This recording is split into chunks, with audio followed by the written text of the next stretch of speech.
A simple tea caddy, a hidden panel, and a secret worth killing for. Welcome to Phantom Mystery. I am your host, Edmund Cross. Tell me where you're listening from. I love seeing our mystery circle grow. Now let's begin the tale. On the sort of bright June afternoon that makes even the hedgerows feel sociable, the lawn of Old Mill House unfurled itself like a green tablecloth laid specially for St. Mary Mead. There were bunting triangles in the parish colours, an enthusiastic if not universally admired combination, a trestle table sagging under trays of jam tarts, and a brass band that had sensibly given up on the floral dance halfway through and fallen back on hymns everyone knew. Mrs. Elspeth Armitage, recent widow and brisk patroness of village causes, presided with a helmswoman's cheerfulness and a sailor's sense of weather.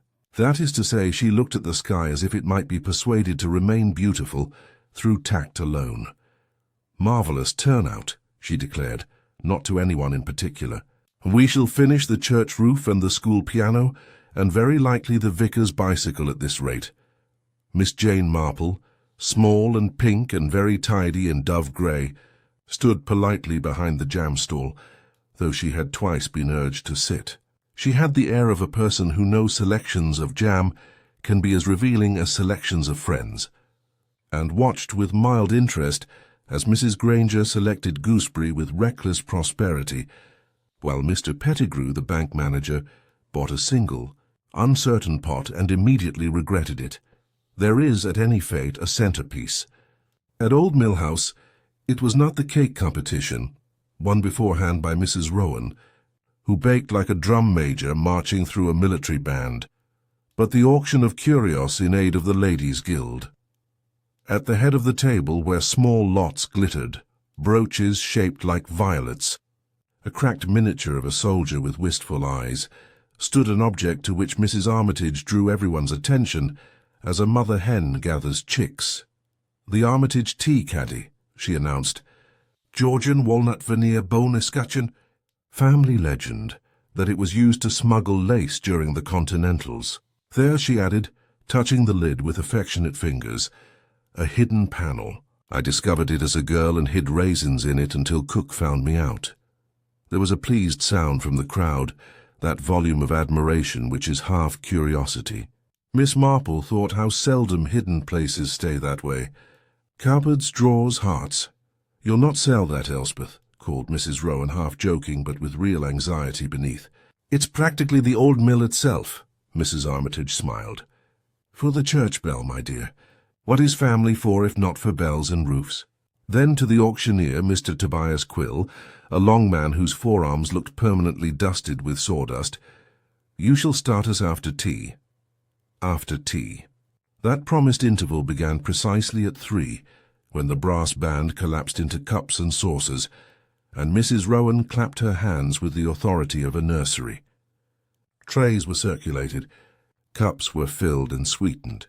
A jug of milk described small white catastrophes on the grass. Miss Marple, having been pressed into a garden chair by Mrs. Rowan's maternal glare, received a cup in which the spoon stood at attention and removed 2 lumps of sugar one by one with fastidious fingers.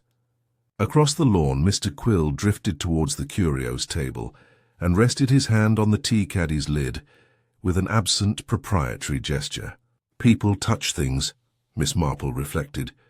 The way they touched ideas, some to test, some to claim, some to comfort themselves that they still existed.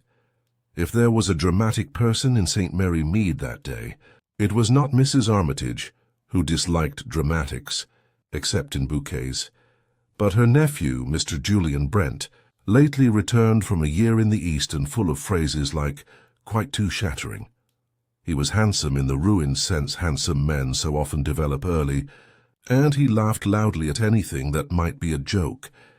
He fetched his aunt's tea with an air of benediction, and stood beside her chair as though the garden were a stage, and he a well-lit presence. "You will be careful," said Mrs. Vale, a quiet newcomer who lived in the white cottage on the lane. She had a soft voice that seemed perpetually apologizing for intruding, and hands that folded napkins with accurate corners. "With bids, I mean. It's easy to get carried away. "Value is the village sport," replied Mrs. Armitage cheerfully. "We'll all go home with something we neither need nor like, and the church with the bell we all adore. That's community." It was at that word, community, that the first ripple disturbed the lawn. A light summer wind shivered through the elm, and at that precise childish coincidence of movement and attention, a scream began near the French doors of the house. It was not one of those decorative screams a girl gives when a bee pretends her friend. It was the raw, surprising sound a throat makes when it has not practiced.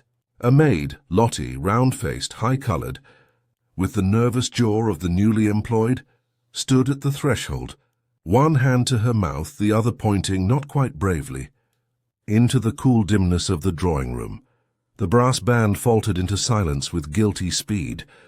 Teacups held their breath. People who had always wanted to be useful became statues of intention. Mrs. Armitage rose, setting her cup so precisely on its saucer that Miss Marple admired her even then. "What is it, Lottie?" "Well, ma'am, it's— Oh, I didn't mean to— Mrs. Armitage, it's Mr. Hawley." Lottie swallowed, eyes closing briefly, as though this might erase the scene from memory. "He's on the carpet, in the drawing-room. He hasn't moved." Mr. Hawley, the solicitor, dry of tone and manner, had come to catalogue the lots and to lend the seriousness of the law. He was a widower with a watch-chain, and an exactness in his fingernails that made people feel their own must be inspected. He had arrived early, and had spoken with Mrs. Armitage by the sideboard, where the tea caddy resided before its outing. He did not look the sort to alarm maids. "Stay where you are," said Mrs. Armitage. But she herself moved. Mr. Quill moved with her, indeed. One foot took a hurrying step and then checked, as if remembering the crowd. Julian Brent took the other side. Mrs. Rowan, practically, ordered people to give air to the doors. Mr. Pettigrew looked at his watch, and then guiltily at Miss Marple, as if she might think him heartless to have one. Miss Marple rose too, for she was not fond of dramatic events, but disliked even more being told of them badly afterwards. In the drawing-room, curtained from the bright, the air was cooler and full of that smell rooms keep to themselves. Old wood, old polish, a suggestion of lavender. Mr. Hawley lay half on the carpet and half upon the hearth-rug, as if he had begun to get up and changed his mind. His mouth was faintly open, and there was a strange orderliness about him, as if even his collapse had been corrected. No one, Miss Marple noticed in a distant way, touched him at once. People wished to help most when help could be helpful. Mr. Quill, bending, put 2 fingers to the wrist and then withdrew them, prospectless. Julian Brent said the solicitor's name in a different tone than he had said anything all afternoon. "Doctor," said Mrs. Rowan, who ought to have been in charge of an ambulance, and was instead in charge of trifles. "For heaven's sake, someone run." "Already sent," said Mrs. Vale, very quietly. "I asked Lottie." "She went." "Thank you," said Mrs. Armitage, and then very slowly, as if she had to pull the words up through a reluctant throat. "Is he—" "It looks like the end," murmured Miss Marple, who had seen ends before, the small and the large, and knew the grave stillness that is not sleep. She was looking not at Mr. Hawley's face, which told very little, but at his hands. One lay palm up as though it had been asking. The other curled, 2 fingers loosely clenched as if holding something that had slipped away. On the hearth, a scatter of ash had been disturbed into a pattern like a bird's foot. Miss Marple looked at that, and at the tea-tray on the sideboard set as earlier with cups in a row, milk-jug damp, tongs a little askew. And she looked at the space where the Armitage tea-caddy had been. It was not there. "Good gracious," said Mrs. Rowan, following the direction of Miss Marple's gentle gaze, before she herself caught her breath. "Elspeth, the caddy, gone?" Mrs. Armitage took 2 steps to the sideboard and touched the cloth where it had sat, as if the ghost of it might speak. "But it was here at 2 o'clock. Mr. Hawley and I looked at the hinges." She paused, remembering. "He said the little spring was clever.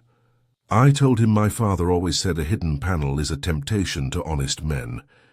Julian Brent made an impatient noise, which is a kind of fear. The caddy, the caddy. What does a box matter when a man— Everything or nothing, said Mr. Quill, not unkindly. People were coming in and people were being modestly kept out.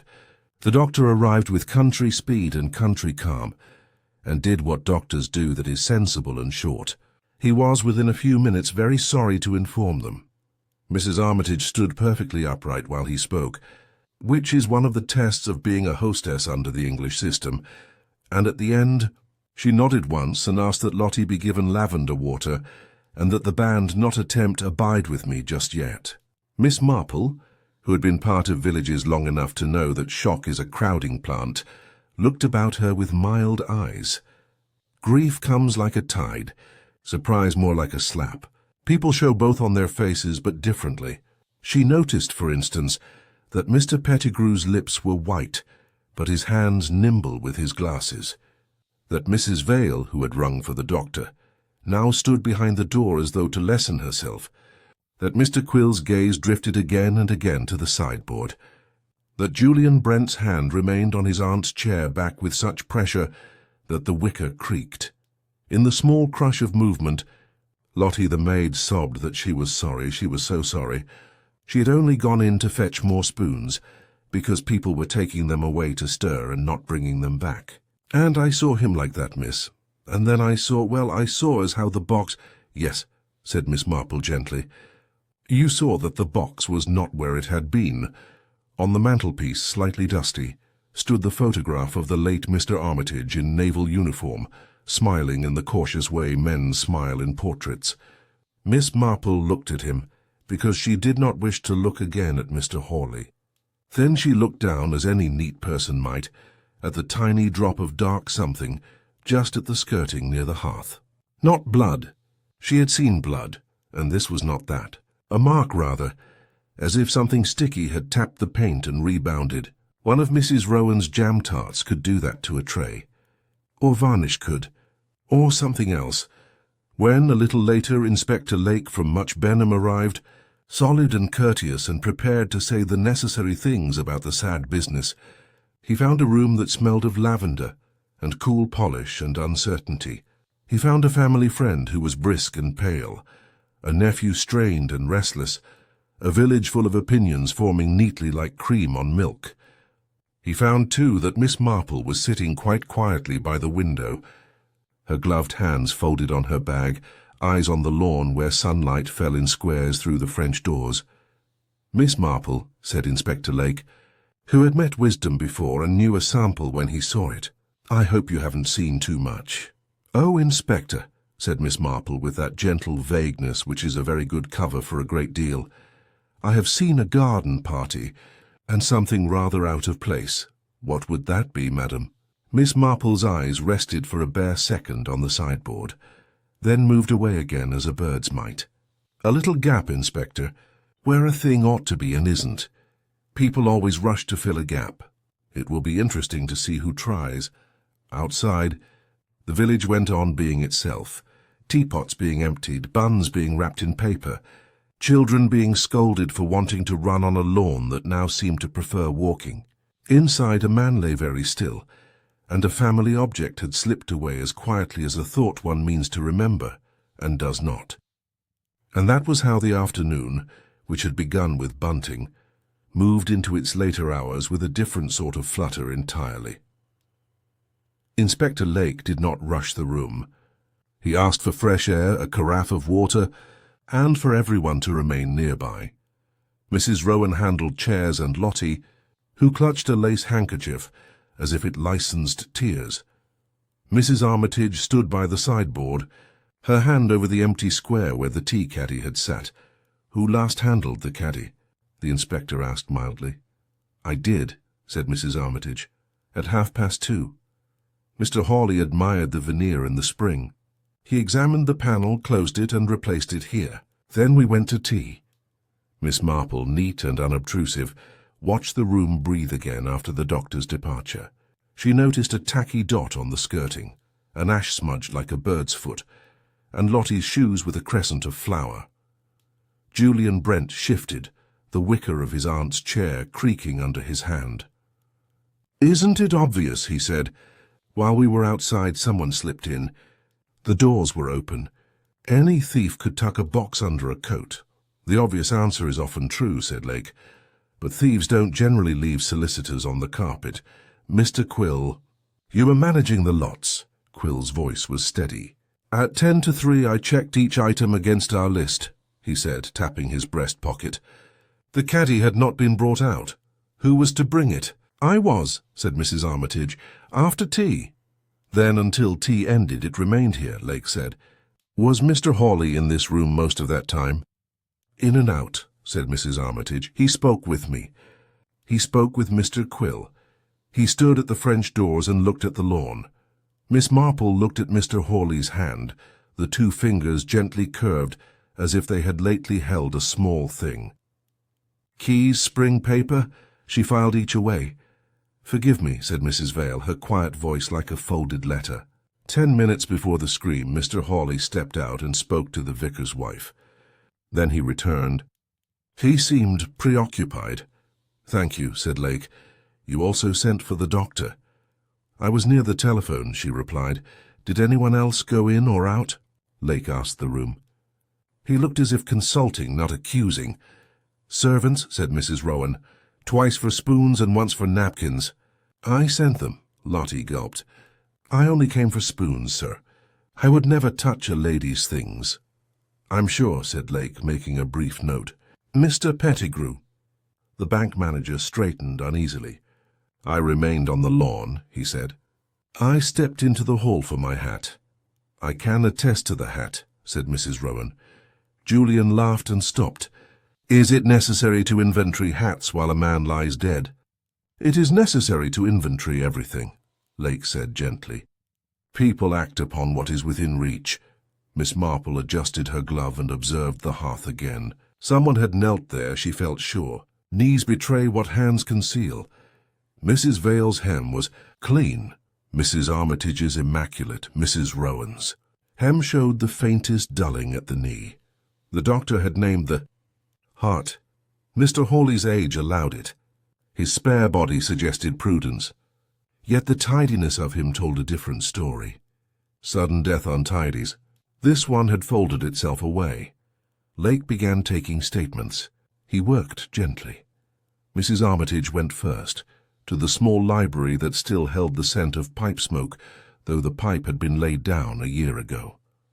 Miss Marple went to the hall. The umbrella tray showed one damp ring, as if a stick had been set down after a thoughtful turn outside. Grit lay in the mat. The French doors offered an easy path to the garden. Miss Marple. Julian stood near, pitched low. I always think of something. Everyone does, she said. The trick is to think it in time. She was going to sell it, he blurted. The caddy. My father would have called that sacrilege. I told her so. And Mr. Hawley? Miss Marple asked. He said the law recognizes sentiment only when it becomes a bequest, Julian said. Otherwise property belongs to the living. We disagreed quietly. Quite, said Miss Marple. She watched his hands closely. A faint smear marked one knuckle, as if from damp ink. When she returned to the drawing-room, Inspector Lake was crouched before the sideboard, palms behind his back like a schoolboy. You noticed a gap, he said softly. Do you think the person who filled it stands with us now? Temptations are local, she replied. Strangers steal. Neighbors covet. Hawley's pocketbook is missing, Lake said almost idly. His watch remains. The pocketbook may be in another coat, or it may be the point. A solicitor's papers can be worth more than wood, Miss Marple murmured. Lottie, fortified by tea, remembered something. Please, ma'am, she said. I did see Mr. Quill by the sideboard after the gentleman looked at the spring. Just for a moment, Quill nodded. Guilty of admiration, Inspector. The veneer is handsome. Perhaps a trifle bright. You have a workshop, Lake said. On High Street, Quill replied. Half the village eats on my tables. And keys to this house? Mrs. Armitage keeps her own, said Quill. No one suggests otherwise, Lake said. Yet rooms are entered, boxes vanish, and a man falls quietly on a rug. Rain freckled the terrace and dried. The band attempted a hymn, faltered and ceased. Miss Marple thought of the hidden panel announced to the lawn. "Rooms hate kept secrets. Inspector," she said, "does Mr. Hawley wear glasses?" "He does," Lake replied. He opened a shallow drawer. "His case empty." Miss Marple glanced at the two bent fingers. "He held something when he fell.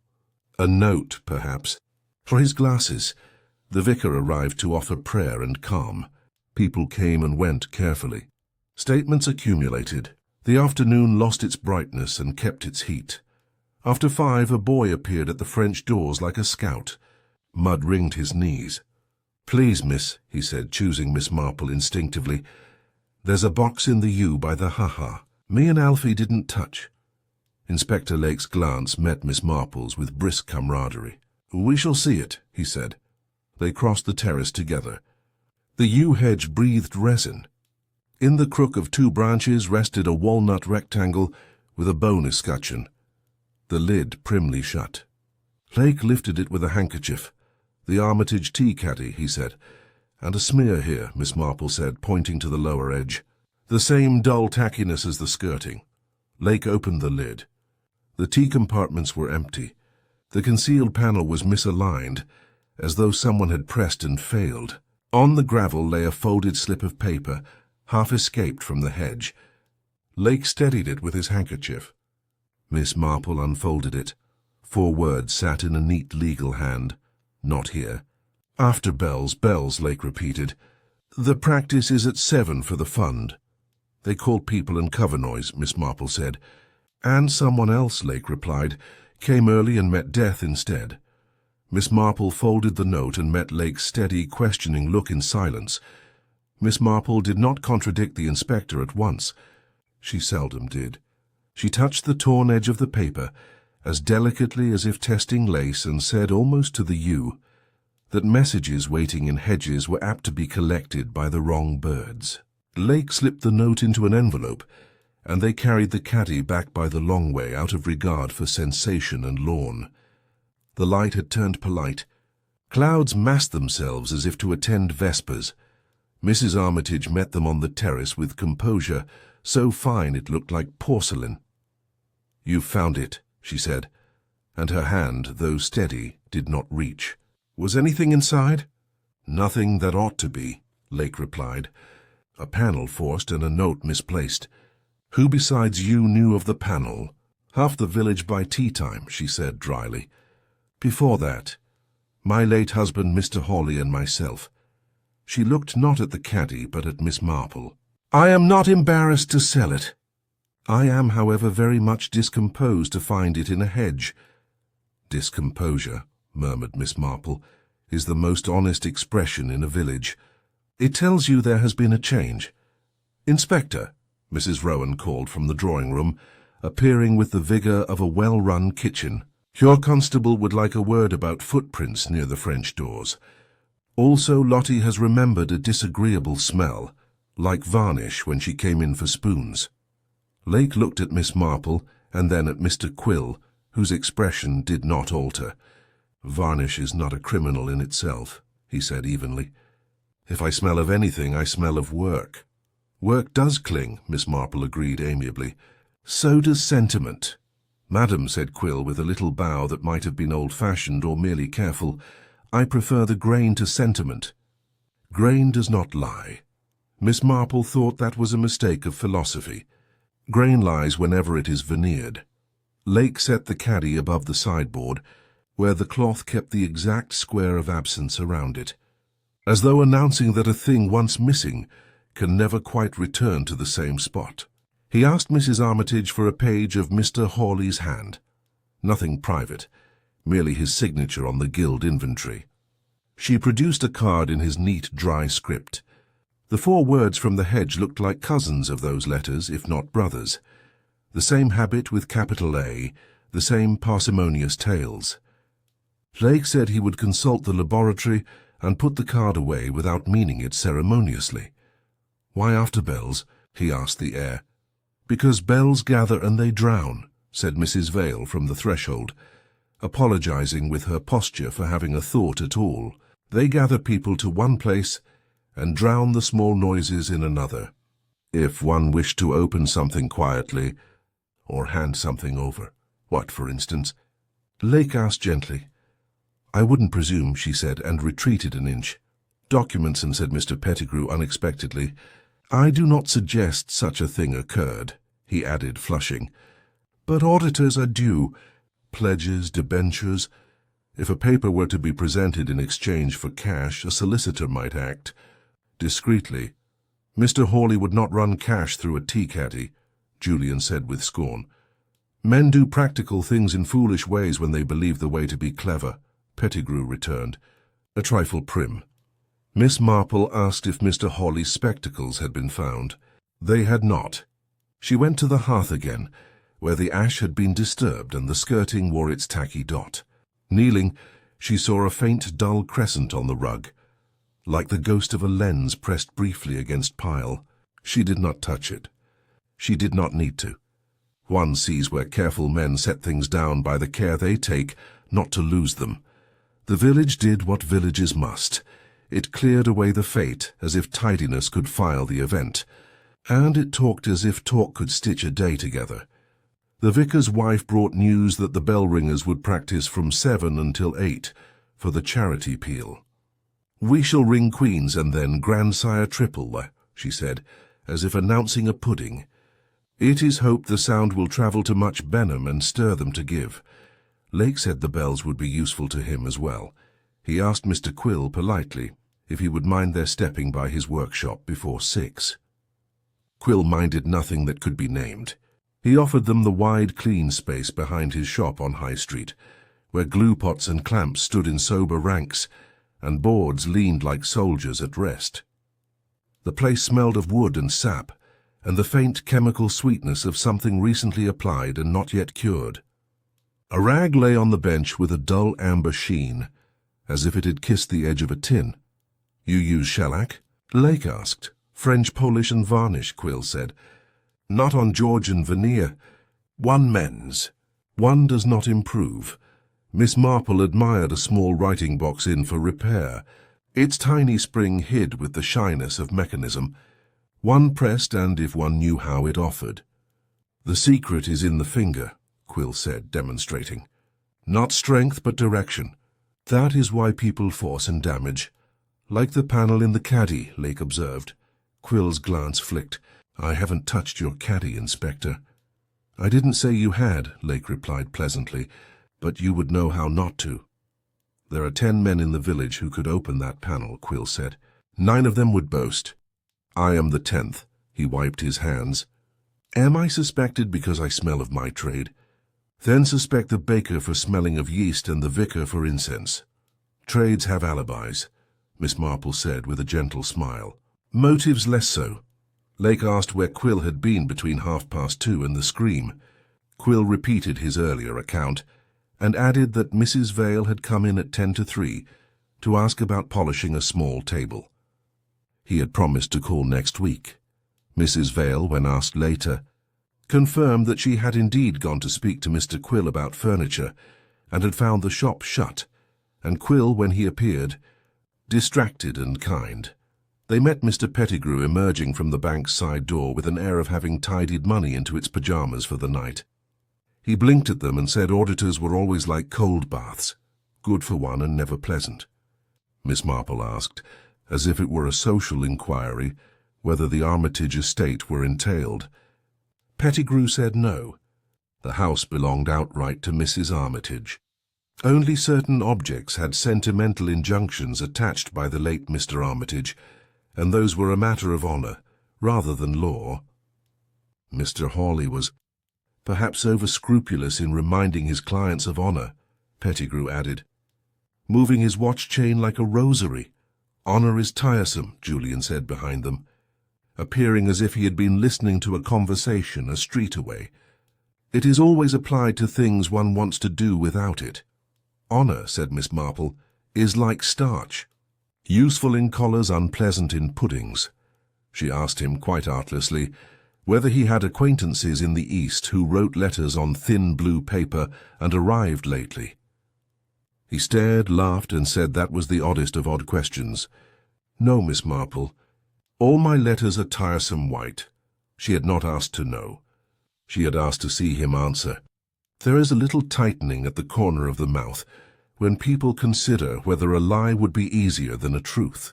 Julian considered, then chose neither and made a joke. Jokes are often the third thing. At 6:30, Lake called his constable and arranged a quiet watch around Old Mill House by the shrubbery, the yew, and the lane that runs to the church. He did it not theatrically, but as a man sets plates where guests will surely sit. Mrs. Armitage, who had not the faintest intention of leaving her house to secrets, insisted Miss Marple take tea with her in the morning-room. "You see, and yet you do not stare," she said, pouring. "I find that restful when men have been falling on carpets," Miss Marple asked, only because she had never been inside Old Mill House before, whether the morning-room had always been a morning-room. "It was my husband's map-room," Mrs. Armitage said. "He navigated with it in winter. I have kept the charts because they look intelligent." She smiled briefly. Mr. Hawley teased that the house is a miscellany. Old things, newer things, a secret panel to impress visitors. I suppose that was true. "Miscellanies are dangerous," Miss Marple said. "They encourage one to put unlike things side by side." She set down her cup. "Did Mr. Hawley ever keep documents here for you?" "Never overnight," Mrs. Armitage said. "He once brought a deed for my inspection and took it away again at tea. He was punctilious, and today he said the auction list required a final initial. He joked about charging me for the ink." She looked at her hands. He did not joke much. They were silent a moment to the sound of the clock, which marks truth in rooms like these more surely than people do.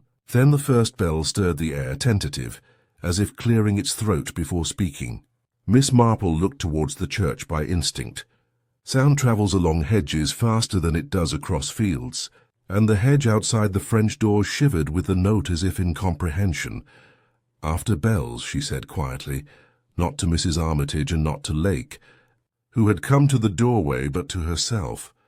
"Yes, if one wished to meet without being heard after bells is considerate." Lake nodded. "We shall oblige our considerate friend." They went back to the drawing-room while the village gathered at the church. The constable by the yew glanced at his watch and touched his cap. Lottie, tidying with fierce devotion, found a pair of spectacles not under a chair nor on a mantel, but balanced on the top edge of the heavy velvet curtain by the French doors, where a tall hand might have lifted them to peer and then, surprised, left them. Lake took them down thoughtfully. One lens bore a faint smear that, under a finger, dulled and did not dry. "Shellac," he said. "Or jam," Miss Marple returned. And then, because she liked accuracy, added, "But jam would have invited ants." The bells began in earnest, patterning the sky like thrown light. People's voices on the lane became wider and less precise, the way voices do when their edges are shaved by sound. In the shelter of the hedge, something moved with a small, deliberate shift. Miss Marple looked not at the movement, but at the shadow beside it, which belonged to a person whose habit was to arrive a minute before time and a foot to the left of where anyone expected. She put her gloved hand on Lake's sleeve and did not speak. The bells spoke for them both. Miss Marple did not remove her hand. She felt the inspector's sleeve go quiet as the bells spilled over the lawn. Between two strokes, a figure slid from the yew and reached into the hollow where the caddy had been. The hand found nothing, hovered, and came back with a minute start of impatience. Mrs. Vale straightened, a small silhouette against the hedge. Inspector Lake moved as if to admire roses. "Good evening," he said, neighbourly. "The air is improved by bells." Mrs. Vale's surprise was tidy. "Inspector, one of my scarves blew off a chair." "I hoped it might be here." "White?" asked Miss Marple. "White, yes," she said. Lake let her pass. His constable appeared at the far end of the hedge and saluted. Mrs. Vale turned towards the cake table and escaped. "She came to collect," Lake murmured. "Or to leave," Miss Marple said. "Assumptions put parcels into the wrong hands." "Not here," Lake returned. "After bells." "They do drown things," Miss Marple said. At the church the lich gate kept a calm shade. Mr. Pettigrew stood there exactly, glancing at a watch already known to the minute. "Fond of ringing, Mr. Pettigrew?" Lake asked. "I like order," Pettigrew said. "It reassures one that chaos will mind itself." "Like an audit," Miss Marple observed. "In principle," he agreed, and did not move. Mr. Quill arrived with expressionless civility. He praised the mufflers, commented on the third bell running a little, and did not look at Pettigrew's hand on the gatepost. Pettigrew removed the hand. A small clean rectangle of dust showed where it had rested. They drifted to the vestry, where the hymn-board leaned with its numbers reversed. Pettigrew Precise corrected the order, lifting a panel to show 504 where 405 had sat. Behind it something thin made a delicate click. "Lake," Miss Marple said. Lake altered his angle and saw it. His hand went behind the board and came back with an envelope, no thicker than good manners. The address in a dry, neat hand read, "J.B. to be collected." Beneath, underlined, were the words "after bells." "Initials," Lake noted. "Julian Brent," said Miss Marple. Pettigrew produced indignation promptly. "Inspector, this is the vestry." "It is also the village," Lake said mildly, "which presently contains a dead man." He put the envelope into his inner pocket. Across the path, Mrs. Vale looked at her hands. Julian Brent came up the lane with easy lateness. He smiled at the ringers and paused at the gate.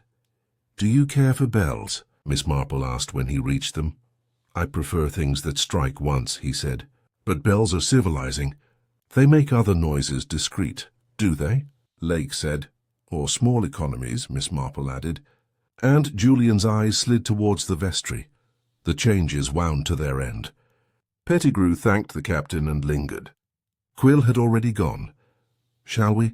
Lake said softly, and they returned to Old Mill House by the quickest path that is not a straight line. The constable at the U reported only a cat. The drawing-room had settled into the hour when shadows take counsel. Lottie, who had not obeyed orders to rest, stood on a stool to dust the curtain pole. "There's a queer tackiness up here, ma'am," she said, "like something dripped and then stuck." Miss Marple reached, not high but precisely, along the top of the pelmet where the rail ran into wood. Her fingers found a yielding ridge and then resistance, like a sweet softened in paper. She drew gently and brought away a narrow rolled scrap that came unwillingly. It was blue, thin as breath, with the ghost of a foreign stamp torn away. "Airmail," she said, and did not look at Julian. Lake took it with the handkerchief that had lifted the caddy. The edge showed a smear the colour of old honey. "Shellac again," he said. "A poor man's sealing wax. One uses what is to hand when one means to fetch a thing back quickly," Miss Marple said. "Bells are helpful." Mrs. Armitage came in and stopped. "Inspector, practice is finished. Will you stay for sandwiches?" "Presently," Lake said. "First, a turn about the other doors." The passage to the morning room smelled of charts, and now she sought it. That dulled sweetness again. Mrs. Armitage, behind them, made a small sound. "The cupboard," she said. It was not properly a cupboard, but a panel. Behind it a small safe had been set into brick. It hung open. The dial was turned to the wrong number. The lock showed no force. Inside were absences and 2 envelopes left as decoys. On the floor a fine dust glinted. "Not flour," Miss Marple said, kneeling. "Pounce, bankers use it. So do people who wish not to show damp fingers." Pettigrew, arriving with the neatness of a conscience, coloured. "I showed Mrs. Armitage how it worked last year," he said. "The combination was not elaborate." "Who knew it?" Lake asked. "Myself, Mrs. Armitage, and Mr. Hawley." Lake sniffed the dial. "Varnish," he said. "Someone turned it with a cloth that had mended a chair." "What is gone?" Miss Marple asked. "A deed packet for the Lower Meadow," Mrs. Armitage said slowly. "My husband's letter about the caddy. And the paper Mr. Hawley brought today for my initial. He said it was tidy to have matters regular." "Tiresome things are tidied first," Miss Marple said. Julian spoke with the irritation of a man forestalled.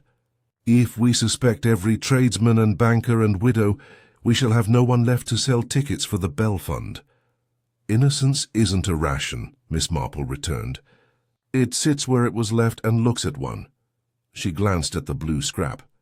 The person who put that there had sticky fingers and a tall reach.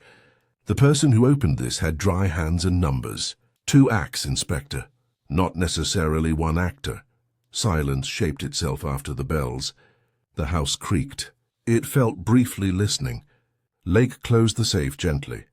"We will want to know," he said, "what the envelope at the vestry contains, what the pelmet was asked to hold, what went into the caddy, and where Mr. Hawley meant to go after bells." "If you will allow," Miss Marple said, "I should like to ask Lottie what she does when a jar sticks. Small habits betray large arrangements. Can't Mrs. Armitage? Who is it that misreads the hymn board and must be corrected? People repeat themselves. The vicar's wife says Mr. Pettigrew reverses numbers when he is anxious," Mrs. Armitage said. "He once put 451 for 415 and apologized for a week." "Very human," Miss Marple said. "Anxious men straighten things only they have disturbed." Lake looked out at the lich gate, where a figure had paused as if to count stones. "And punctual men arrive a minute early, and a foot to the left," he said. "I will have a word with ours." "Do," Miss Marple said, and her eyes went to the sideboard where the caddy sat in its square of absence. "Temptations are local," she added. "So are corrections. Someone has been correcting a great many little things today." Inspector Lake found Mr. Pettigrew exactly where he had expected him, a minute early and a foot to the left of the lich gate, counting nothing in particular, and getting an answer that pleased him. They exchanged the civilities one offers at the border between church and road, and Lake let the talk drift to numbers. Pettigrew spoke of them with fondness. They were the one society he found perfectly reliable. When Lake idly mentioned the hymn board's earlier disorder, the bank manager's mouth pinched and then smoothed. It was a very small movement, the kind that shows not guilt but the memory of having been untidy. In the drawing-room, Miss Marple made practical inquiries of Lottie. "When a lid will not come," she asked, "what do you do?" "Tap it, miss," Lottie said, grateful for a problem without tragedy. "With the handle of a spoon, gentle-like. Or warm water round the edge. If Mr. Rowan's varnished tin sticks, he rubs it with a rag and a smear of spirit, but I don't like the smell." "Quite right," said Miss Marple. "And if you are too short to reach a thing, 'third chair,'" Lottie replied promptly, "and if it's further, Mr. Quill brings his little steps. He lent them once for my curtain washing." She looked at the pelmet with proprietorial pride. "I couldn't reach up there without." "So a tall person placed those spectacles," Miss Marple said to Lake later, "or a short one in a hurry with a chair would have clattered." Lake, who liked noiseless facts, nodded. "Tall excludes Lottie."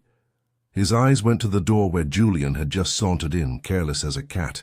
"Not him," he added without conviction, "only because he is the obvious J.B. They went then to the vestry with the envelope. The vicar, apologetic for the world's fallibility, made way. Lake slit the flap. Inside lay something that was less than a letter, and more than nothing. A cloakroom ticket from Much Benham Station, thin and blue, with the number 347 penciled and the initials J.B. in a dry legal taste of ink. Miss Marple held it up to the vestry window. The paper had been folded small and carefully enough to pass beneath a hymn board without creasing the conscience of the man who hid it. "A ticket is a promise," she said. "It says a thing will be where you left it, provided you bring the right half." "Which Mr. Hawley never lived to hand over," Lake returned. He slid the ticket into his pocketbook. "Before the office closes, we shall see what promise 347 keeps." Mrs. Armitage, told briefly, acquiesced with that calm that had begun to look like courage worn thin. "Take my car," she said. "Pettigrew won't object to petrol in a good cause." "Bankers object only to arithmetic," Pettigrew remarked, arriving to prove he could be where needed. "But yes, Mrs. Armitage, by all means." Quill declined to ride along. He had a delivery to lay by his door for morning. Mrs. Vale said quietly that she would call on Lottie with lavender water. Julian, invited, laughed. "If it is my parcel," he said, "I shall be enchanted to meet it at the station like an errant child." The evening train breathed sleepily at Much Benham. A porter knew Inspector Lake, and knew also that rules had a way of bending politely for grief. At the cloakroom, the clerk found the other half of 347 and produced a small leather writing case, old-fashioned but well-kept, with a narrow strap and a competent little lock. It smelled faintly of ship and ink and, to Miss Marple's precise nose, the same dulled sweetness that had kissed the curtain rod. "Hawley's," Lake said, not as a conclusion but as a suggestion. He signed, the clerk assenting because the world sometimes must. On a bench between advertisements for seaside excursions, Lake drew the strap through and opened the case. Inside lay order, a sheaf of thin blue letters flattened by care. A folded deed packet addressed in Hawley's hand to Mrs. Armitage for inspection. Another envelope, heavier, with the flap unlicked and a blot where a pen had hesitated. And in a side pocket, a tiny tin of pounce no bigger than a shilling. "Dry fingers," Miss Marple murmured. "Our safe." Julian leaned over with the proprietary curiosity of youth. "Do I see my initials?" he asked almost gaily. Lake looked at him. "You see letters. Whether they are yours remains to be discovered by reading, which I will do as the law allows." He did not add that the law in villages contains a clause about common sense and immediate peril to reputations. The topmost letter was from Hong Kong on thin air paper, its stamp torn by a careful hand. It spoke in that oblique way business writes from a distance, of a speculation that had proceeded beyond optimism and into the stage where gentlemen seek bridges between promises and cash.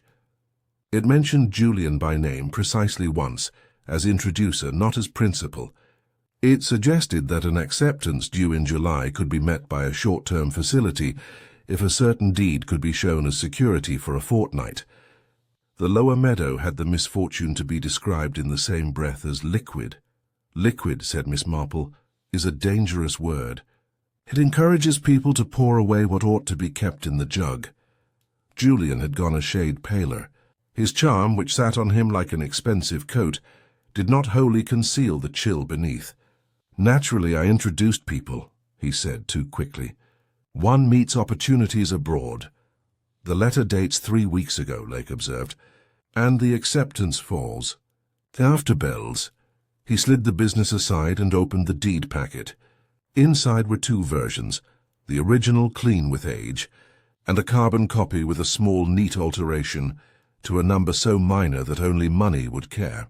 The carbon bore a faint tackiness along its top edge, as if once glued to a rail while a tall man adjusted spectacles. "Numbers are tidy, or they are wicked," Miss Marple said softly. "They do not allow for sentiment." Lake examined the heavier envelope. Within lay a short note, Hawley's hand. "JB, ticket enclosed after bells. Bring the letter. We shall settle." Beneath another line, sharper as if written with feeling, "I am not a petty thief." There was no signature, only the familiar dry initials H.H. Then who is the petty thief? Lake asked the writing case. "The person who took from the safe and left the decoys," Miss Marple said.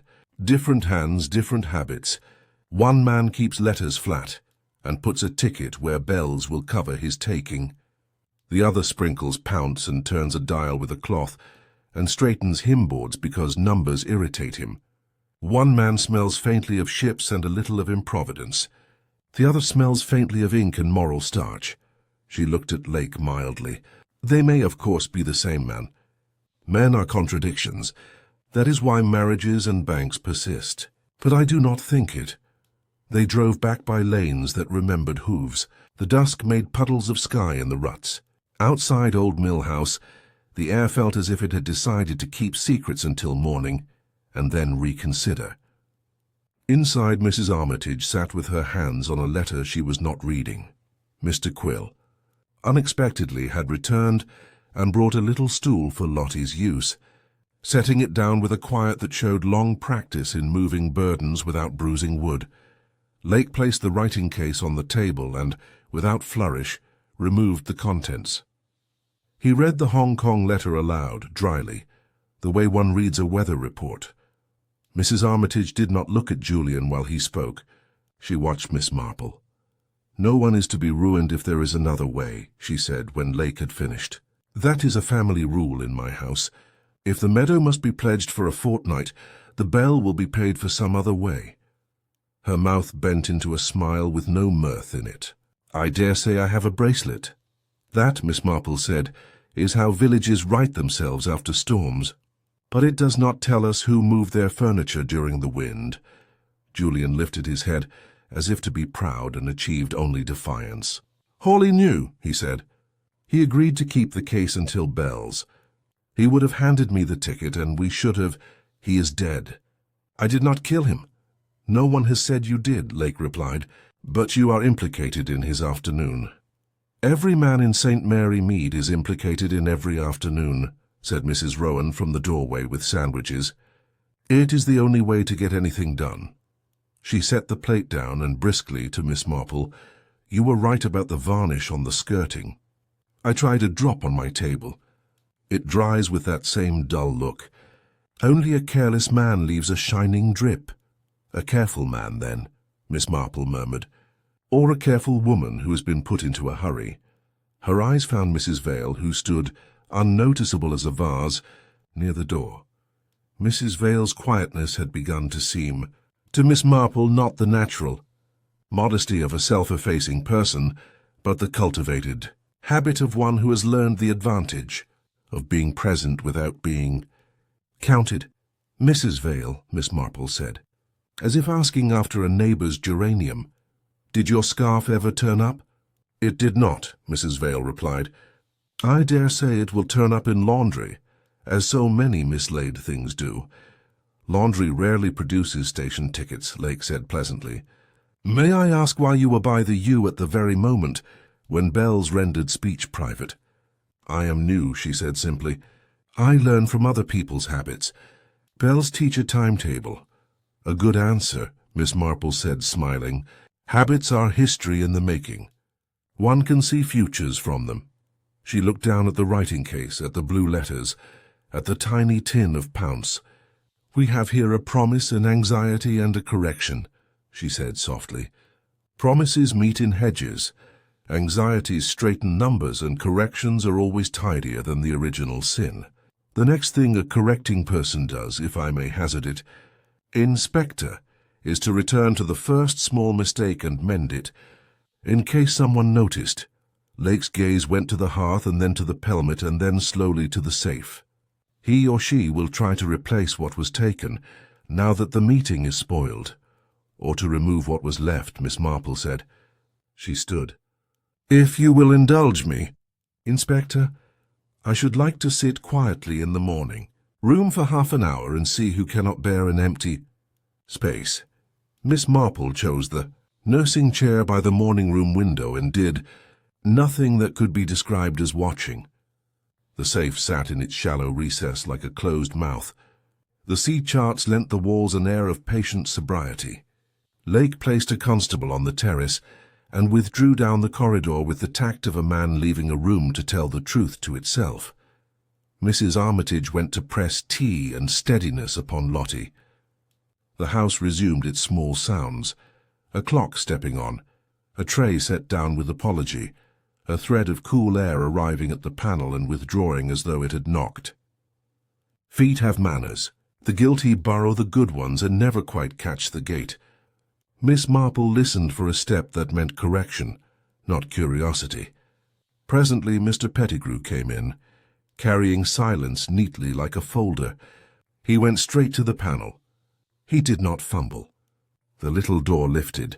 The dial moved under his fingertips as if it had been taut. His shoulders eased at the soft release.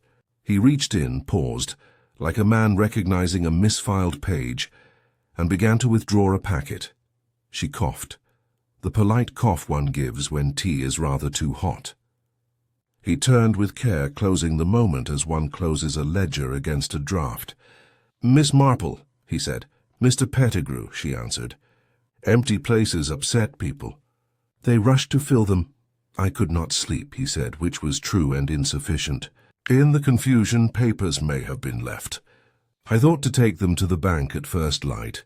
"How thoughtful to anticipate the clock," Miss Marple said gently. "I have not, I think, put anything back." He looked at the safe as if it had betrayed him by standing open. "Mrs. Armitage is a friend. Her house should not look like disorder." "Then why sprinkle pounce on her floor?" she asked, still kind. "Anxious, tidy men leave the wrong trace." He held himself a moment, then sighed. "Very well. I took the deed to compare with the copy. I did not change it." He produced a tiny tin. "Pounce for hands that may smear." "And the hymn board?" she asked. "I straightened it," he admitted, almost comically. "A reversed digit ruins breakfast." "Anxious about what?" "Being a fool," he said simply. "Encouraging a young man to think an asset was already money. Being the sort of banker who says no only when it is too late to be kind. You meant to meet Mr. Hawley after bells?" "Yes. He wrote that he disapproved of arrangements behind a lady's back, and asked me to be there when he spoke to Mr. Brent. I waited at the lich gate." "No one came?" "Someone went to the yew," Miss Marple said. "I'm not a runner," he replied, wry. "And I did not think the hinge of things was in a hedge."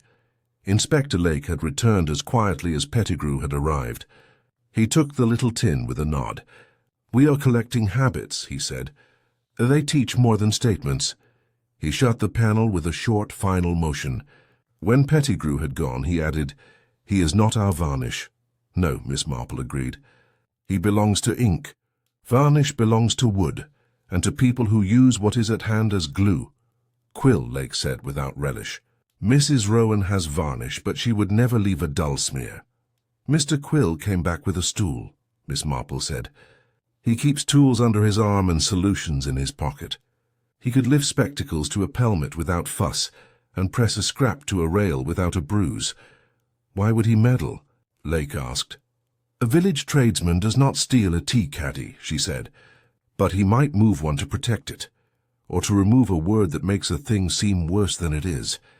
There is something small we have not yet seen. They were not seeking it when a hint appeared.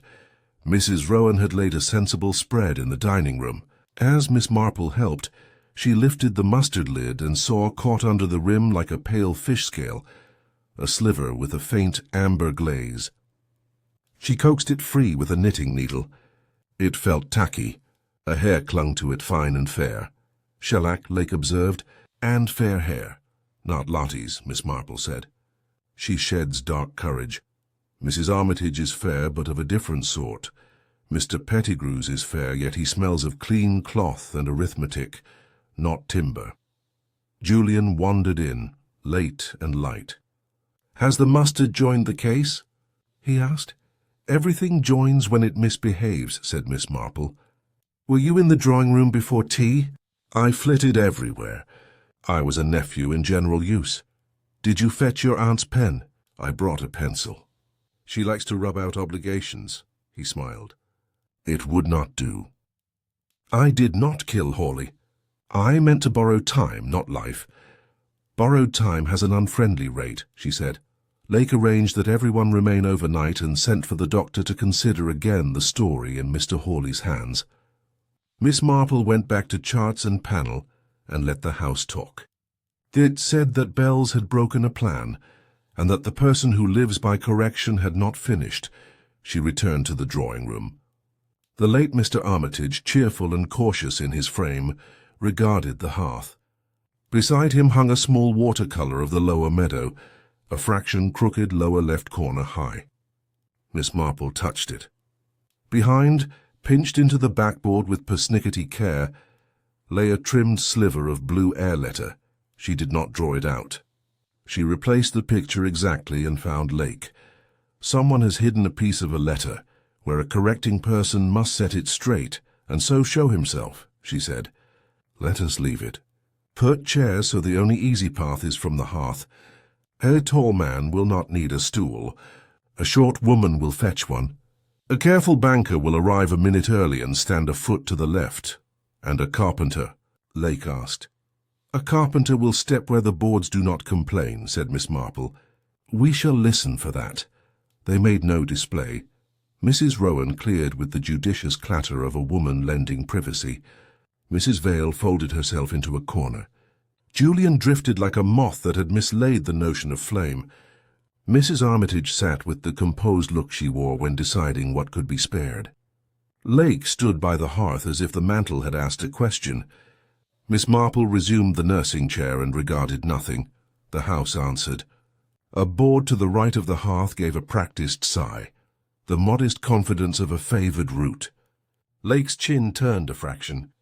Miss Marple kept her eyes low. A shadow mounted the wall, taller than Lottie, narrower than Julian, moving with deliberate economy. A pale hand lifted to pinch the watercolour true. The other hand, neat with habit, began to ease the backboard. "Good evening, Mr. Quill," Miss Marple said, as if asking for more mustard. The hand froze, then completed the adjustment. Good craftsmen finish motions even when surprised. Quill turned. His face in repose was not guilty. "It was offended, madam," he said.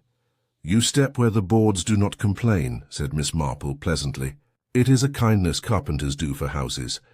Also, if I may, you smell a little of the clever rag that keeps small things from slipping." Lake came to stand beside him. "We wished to see who could not resist straightening," he said. "You straighten pictures. You know Springs. Why the letter?" Quill looked at Mrs. Armitage, not at Lake. "Because Mr. Hawley loved procedure more than kindness," he said simply. "He meant to make a show and hurt with the manner of his truth. I thought to remove a word that made an obligation look worse than it was." "And the tea caddy and the U?" Lake asked. "I moved it when the room went to pieces," Quill said. "People touch things when frightened. Old Walnut dislikes sudden fingers. I meant to fetch it after the ringing, and Hawley on the carpet." For the first time pain moved across Quill's face. "I did not see him fall," he said quietly. "I saw him tidy afterward. That is what chilled me. Death is never tidy unless someone has had a hand in its tidiness." Quill's last word hung in the air like dust. Lake did not press him. He let the man go a pace and come back of his own accord, which Quill did, because order is a workshop habit and unfinished explanations sit ill with men who mend things for a living. He frowned at the hearth. He had straightened his tie, Quill said with reluctant certainty. "That was what I could not bear. I have washed a face after death, and I have shut a poor chap's eyes, but men do not neaten themselves when they fall.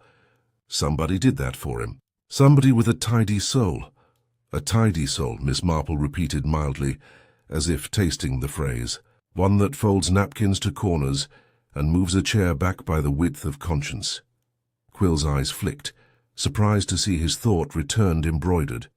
"If you like," Lake said almost lazily. "Whom did you see near the drawing-room before the scream?" "Half the parish," Quill answered. "But the one who belongs in rooms without belonging to them, Mrs. Vale, passed with a little basket of folded linen. She had a small bottle in her other hand. I thought lavender water. The room smelled of it after." "It did," Miss Marple agreed. "And of varnish where it should not." "Lavender water will take sticky off fingers," Quill said, shamefaced at offering chemistry. "We use spirit for shellac." "Ladies use it for scent," "Spirit," Lake repeated. "And the spectacles hidden high would have needed a sure reach or a stool." Quill looked at his own hands. "I could have done it without a stool," he said. "But I did not. I did not touch him." "I moved wood." Miss Marple thanked him, not for innocence, that is no gift, but for accuracy. When he had gone, she sat a moment to let the ideas line up like chairs. Death tidy, spectacles sticky, a note directed to bells, a ticket placed where numbers are counted, slivers of letter shelled to rails and mustard lids. Someone had been carrying little things in the tips of fingers and putting them just out of glance. "Inspector," she said, "people who have lived careful lives sometimes escape their past by becoming new in tidy places.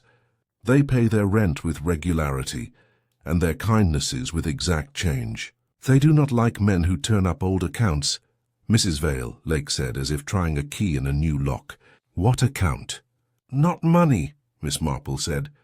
"Something that would make a person choose to silence, not to rage. A daughter's pride." A name kept quiet. "The past makes tidiers of certain women." Lake's mouth twitched. "And of certain bankers. Mr. Pettigrew straightens numbers," she returned. Mrs. Vale straightens rooms.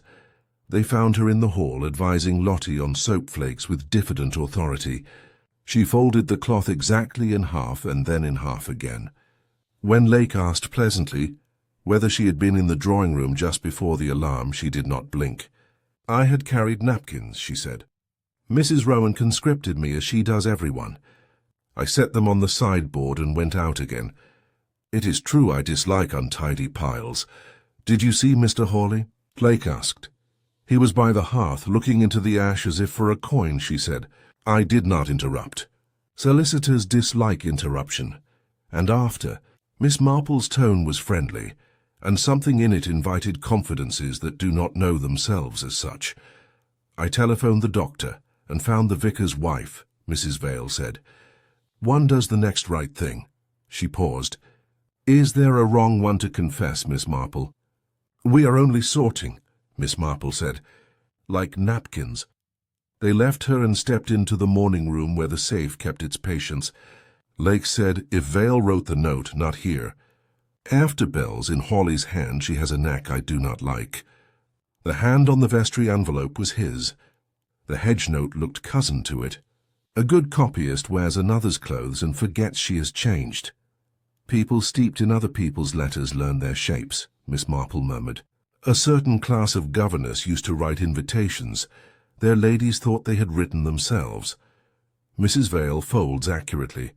"Her hand's no practice." "We need the manner of death," Lake said abruptly, as if rebuking himself for wandering where evidence had not led. "The doctor called it the heart.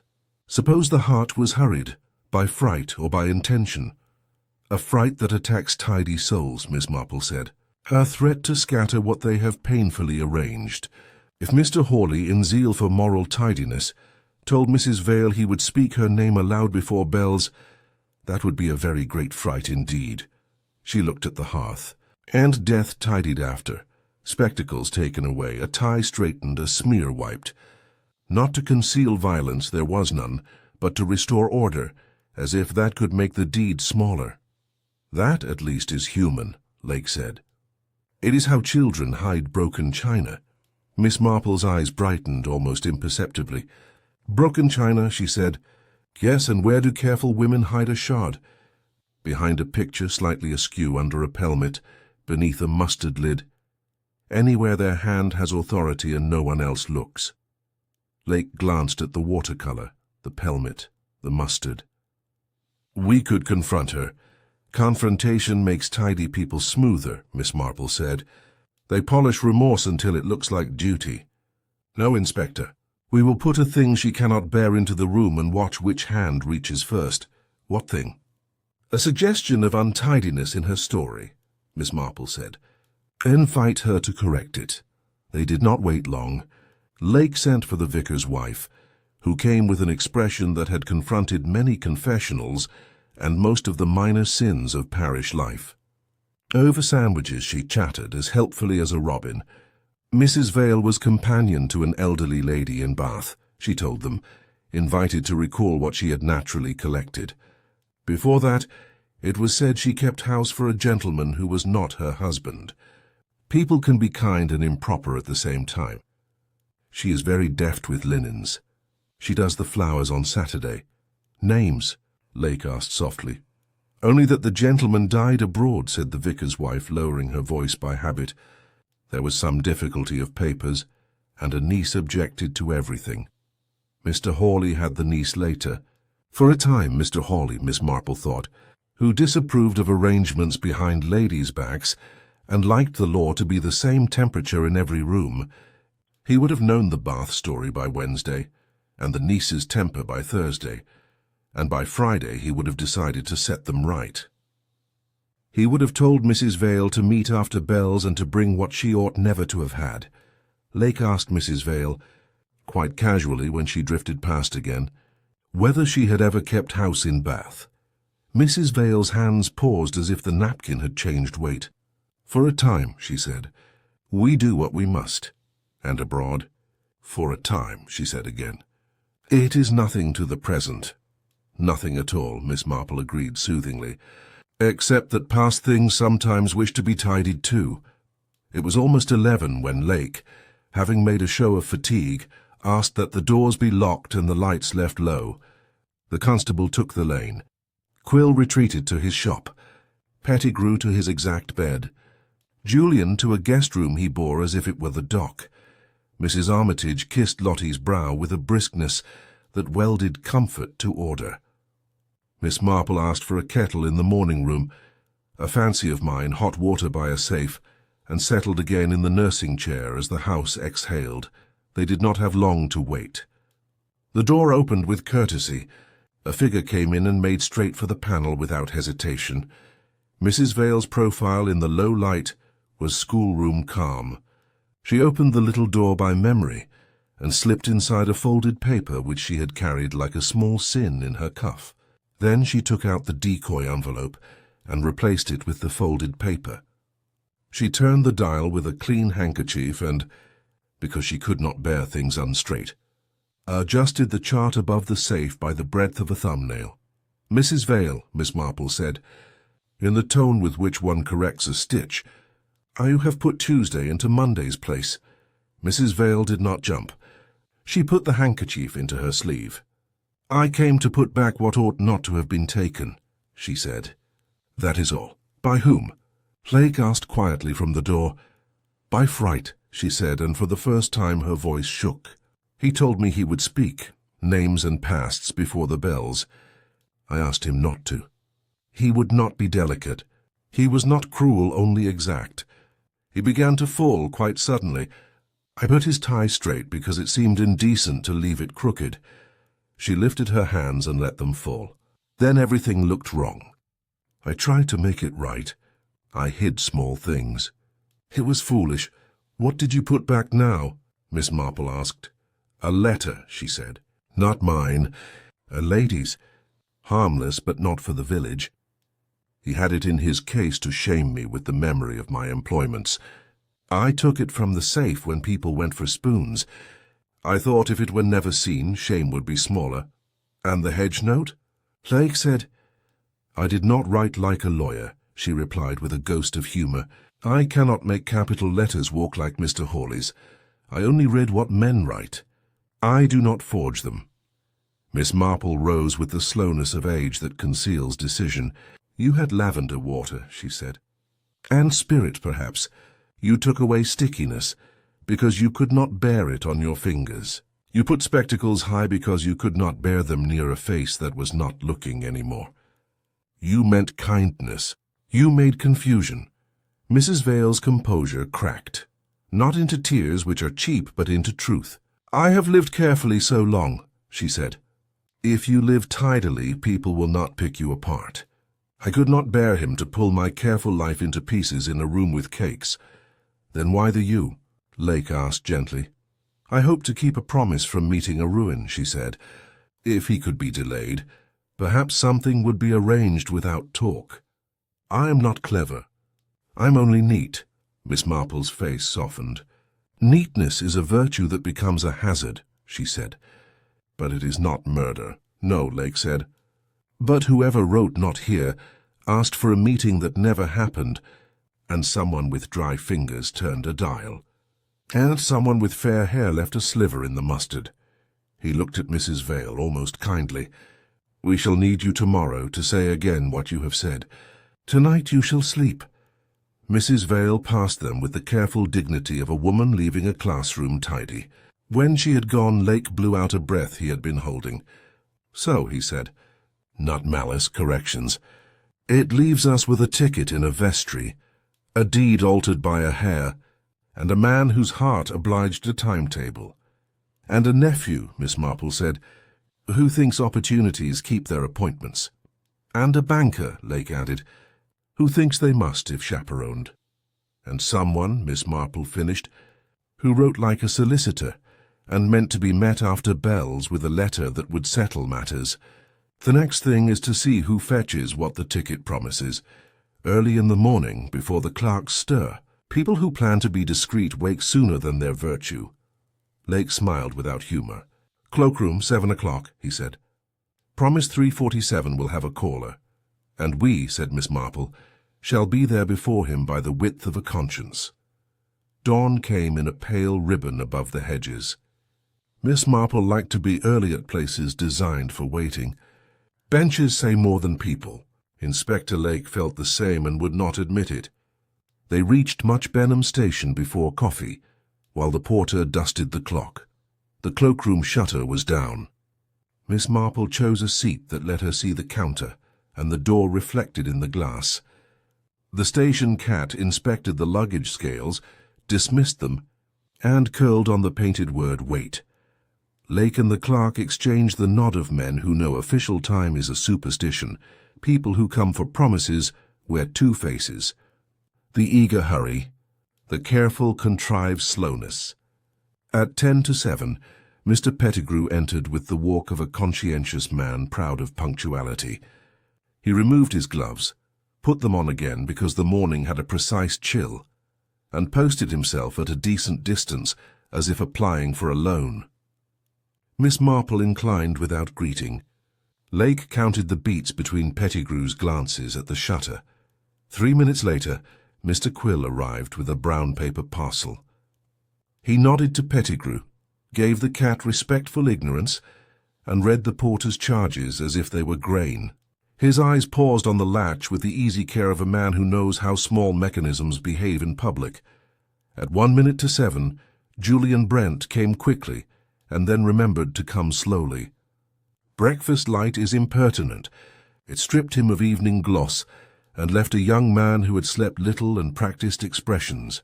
He saw Pettigrew and coloured, saw Miss Marple and attempted charm, saw Lake and settled on good humour, because nothing else felt useful.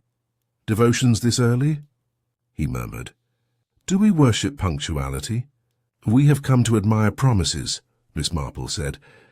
The shutter flew up with a clatter that pretended importance. The clerk pinned his tie and hoped everyone was well. Lake produced the counterfoil of 347. The clerk, whose trade is to be innocent, fetched the writing case with delicate neutrality and laid it on the wood.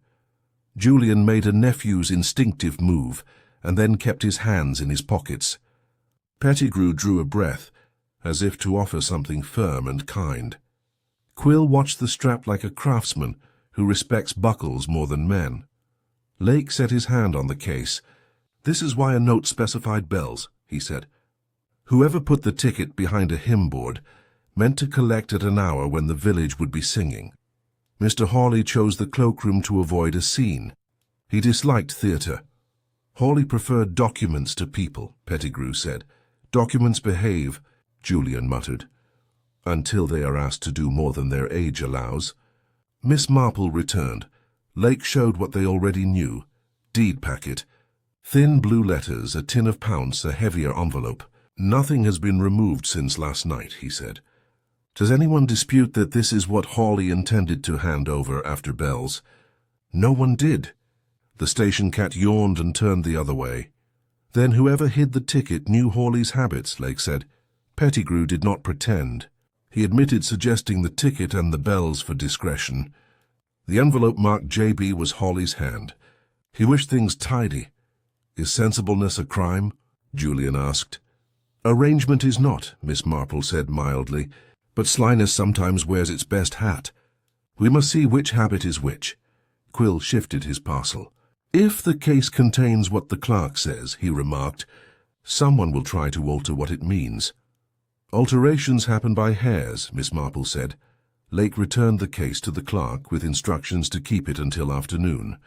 The clerk promised like a sacristan. Julian's shoulders dropped by a finger width. They drove back with the sky widening. At Old Mill House, Mrs. Armitage had made coffee. Mrs. Vale was said to be lying down with a moral headache. Lake asked those concerned to assemble in the drawing-room. He stood where Hawley had fallen. "We are not in a romance," he said. "We are in a village. That is worse for lies and better for truth. Hawley's death may be natural, but natural death has been used for ends.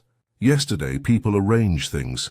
A ticket in a vestry, a deed altered by a hair, a note that copied a hand, spectacles set high, a tie set straight, slivers hidden behind politeness. I dislike slyness in Sunday clothes. Then you dislike me," Mrs. Vale said from the door. "I did foolish tidying." I wish to separate your compulsion from other people's convenience, Lake replied. Miss Marple said, When I was a girl, a cousin hid a guinea in the sugar to keep it from a charity. It spoiled the pudding. Yesterday someone hid a coin in Mrs. Armitage's sugar, the sugar being her brisk generosity. We must remove the coin and dry the bowl. She turned to Mrs. Vale. When you straightened Mr. Hawley's tie, did you smell furniture mended in a hurry? Yes, Mrs. Vale said, a sweetish note. I wiped a smear from his cuff because it looked indecent. Shellac, Quill said. Then either Hawley handled a varnished thing, Lake said, or someone with varnish on the fingers arranged him. Eyes went to Quill. He did not flinch. I set a box in a hedge, he said. I did not touch the gentleman. Varnish was on the spectacles hidden high, Lake added.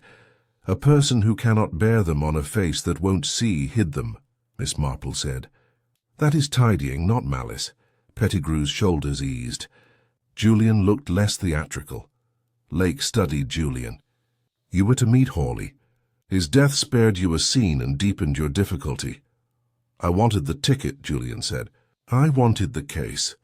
I did not want a dead man. I am foolish, not vile. Lake asked Pettigrew to fetch the hymn book used yesterday and the tin of pounce.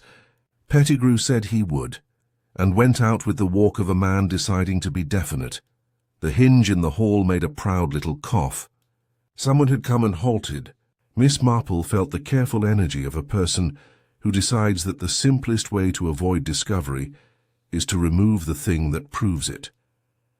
If a document has been altered by a hair, she said softly, the easiest course is to destroy the original and keep the respectable copy.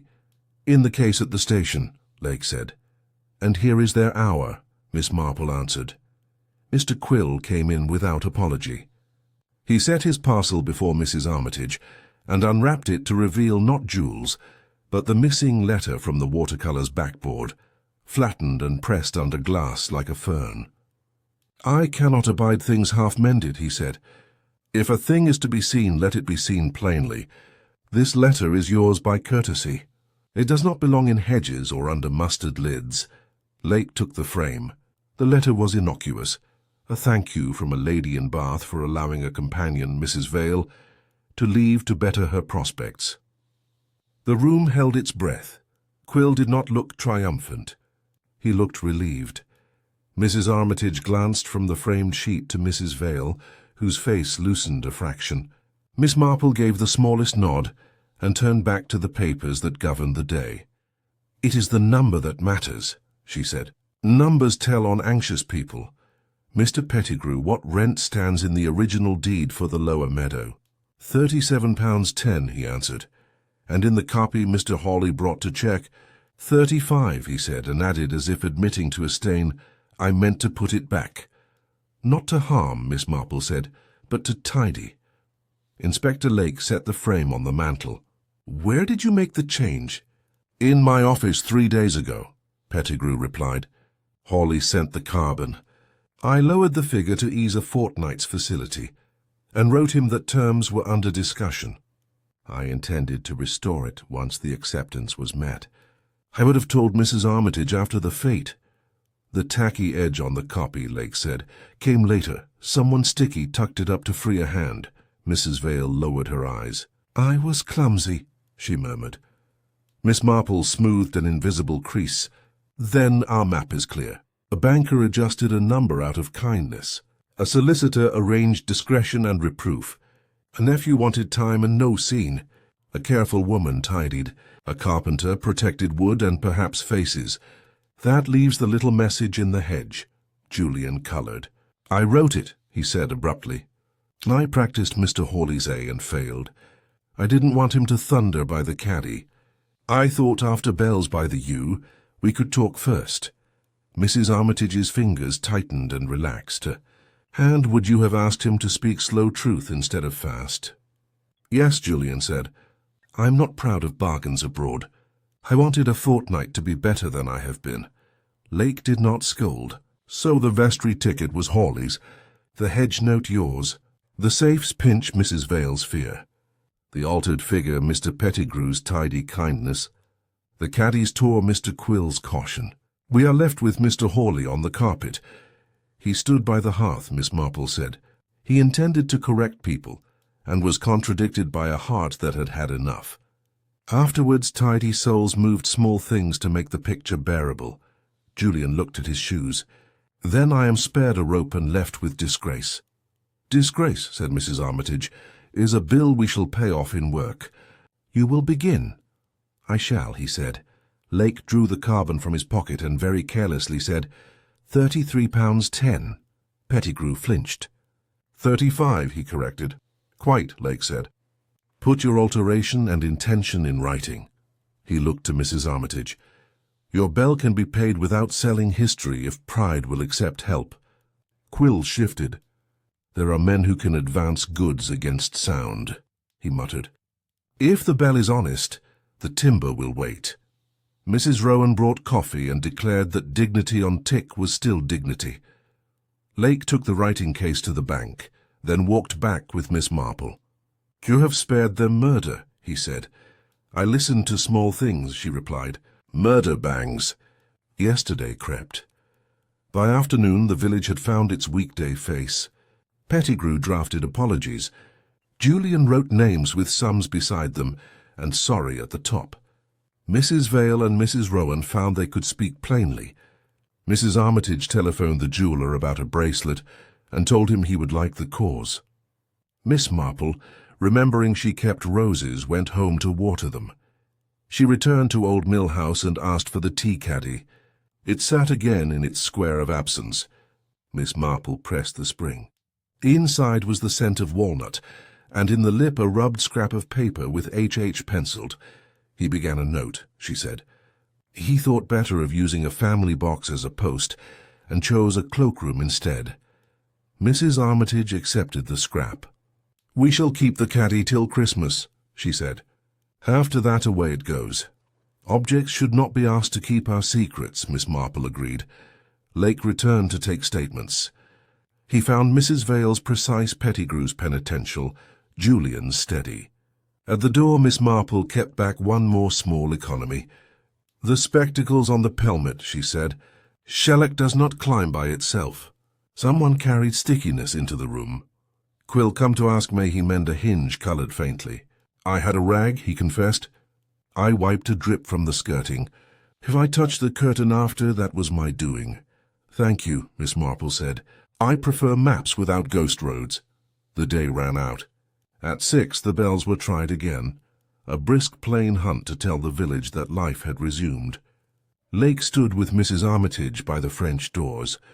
"You will not be rid of gossip," he said. "I shall be rid of fear," she returned.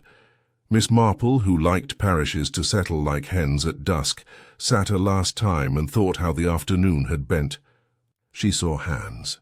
Hawley's dry, Pettigrew's careful, Vale's neat, Quill's capable, Julian's handsome and at last empty of flourish. It was nearly dark when Julian found her listening to the last steam of the bells. "Will she forgive me?" he asked. "She has decided to," Miss Marple said. "It is whether you can forgive work that will matter." "I can," he said. "Then that is a beginning," she said. At the gate she met Pettigrew, punctual in penitence. He lifted his hat. "I shall tell the auditors I reversed the figure. It will be a dull scandal." "Dull scandals are the best kind," she replied. He went on to the bank. Quill came down the lane with a parcel of hinges and said he would bring steps for Lottie next week. Mrs. Vale, passing with a basket, offered Miss Marple a folded square. "For the pelmet," she said. "Her clean dustcloth." "Right," said Miss Marple. She walked home through the almost dark. In her sitting-room she set out her roses for the morning, and because she believed in tidy endings only for stories, left a book open on the arm of her chair. The village would retell the day into something comfier by Sunday. That was its work. Hers had been to see where people's hands had gone and why. Next afternoon there was a brief inquest. The verdict was simple and kind. Mr. Hawley had died of his heart. Subsequent confusions were human and regrettable. Lake spoke with care. No one said murder aloud. Afterwards, in the lane, the village did not say it either. When Miss Marple passed Old Mill House on her way to the grocer's, she saw the tea caddy on the sideboard and Mrs. Armitage writing 2 notes, one to the jeweller, one to the bell captain. Miss Marple tapped the window. Mrs. Armitage lifted her pen in salute. "That will do," Miss Marple said to herself, and went on to buy sugar with a clear conscience and a smile for tea later today. By Friday the village had set its face to ordinary again, and ordinary is a powerful cosmetic. The bell captain had measured men for the rope.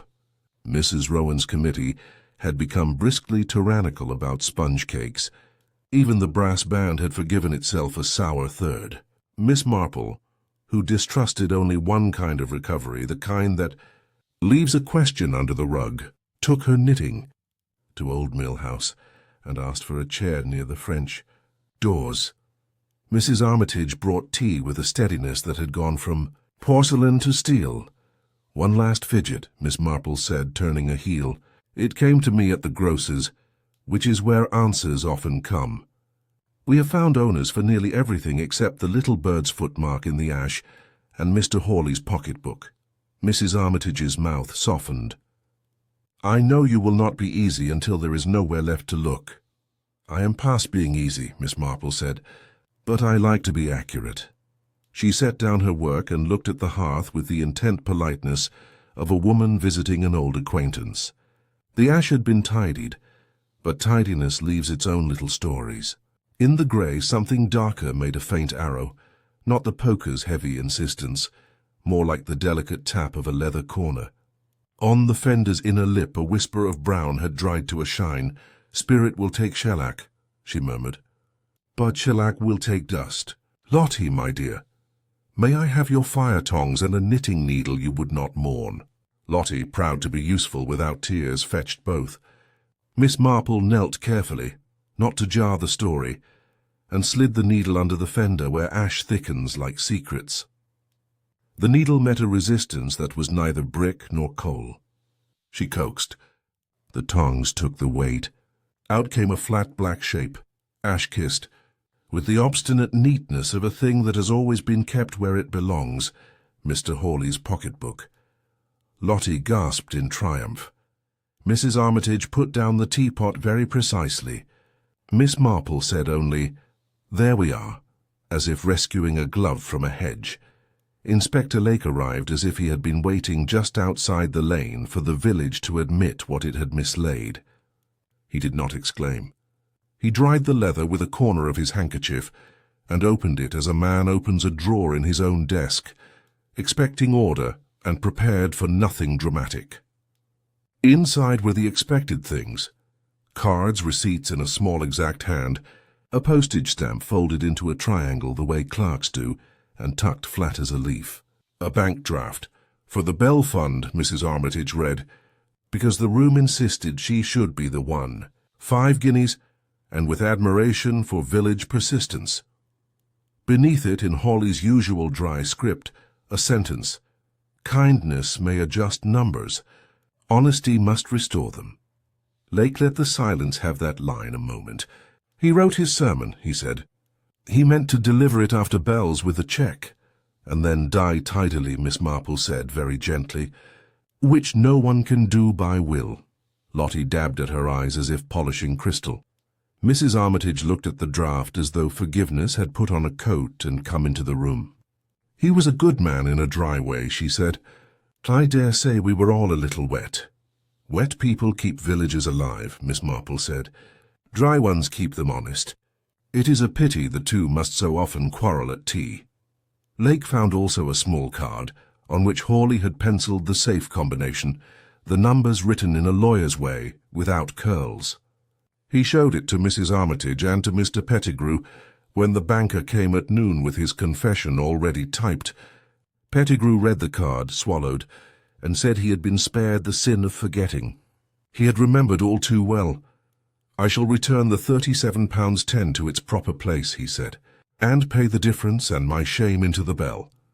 "You will pay your shame by doing your work better," Mrs. Armitage said crisply. "Money is welcome.